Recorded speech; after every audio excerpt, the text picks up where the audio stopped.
వేరుబాటు జీవితం. వేరుబాటు జీవితం అంటే ఏంటో తెలుసా? ఏమండి, నేను క్రైస్తవునే అని చెప్పుకుంటున్నావు, ఇంకా నీలో నామకార్థ భక్తి చావలేదు, ఇంకా నీలో అన్య ఆచారాలు చావలేదు. సేవకుడిని ఇంటి ప్రతిష్టకు పిలిచి నెమ్మదిగా చెవులో చెప్తున్నావు, అయ్యా కుడికాల ముందు, ఇంకా ఏం చావలేదు నీ దగ్గర. మా నాన్న అయితే ఎలా చెప్పేవాడు తెలుసా? వారికి వేరై అని అరిచేవాడు. వేరై అంటే ఎవరికో తెలుసా? అన్యులకు, నామకార్థి భక్తి చేస్తున్న వారికి, ఏమండి అన్య ఆచారాలు చేస్తున్న వారికి, ఏమండి అన్యుల వలె ప్రవర్తిస్తున్న వారికి, లోకమునకు వేరై, లోక సహవాసానికి వేరై. సింహాసనానికి 7 మెట్లుంటే ఆ 7 మెట్లలో ఒక మెట్టు పేరు ఏంటంటే వేరుబాటు జీవితం. నేను అంటాను, మందిరానికి వస్తేనేమో పరిశుద్ధురాలు మాదిరి కనబడతావు, ఏమండి పెళ్లికి వెళ్తానేమో ఎలా కనబడతావు? ఏది నీ వేరుబాటు జీవితం? ఏది నీ ప్రత్యేకమైన జీవితం?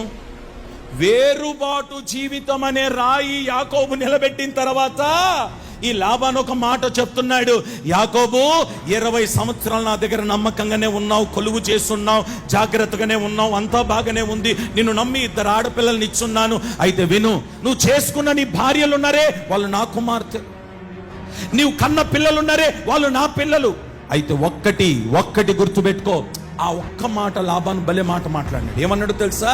ఇప్పుడు నేను నీ దగ్గర రావట్లేదు, నువ్వు నా దగ్గర రావట్లేదు అని చెప్పి నా పిల్లలను వదిలిపెట్టి ఇంకొకరిని ఎవరినైనా చూసుకుంటావేమో, చేసుకుంటావేమో, జాగ్రత్త అని చెప్పి ఒక రాయి పెట్టినాడు. దాని పేరేంటంటే పరిశుద్ధత అనే రాయి. నన్ను వదిలిపెట్టినావు, బేతేలకు వెళ్తున్నావు, నిలబెట్టిన రాయి దగ్గరికి వెళ్తున్నావు.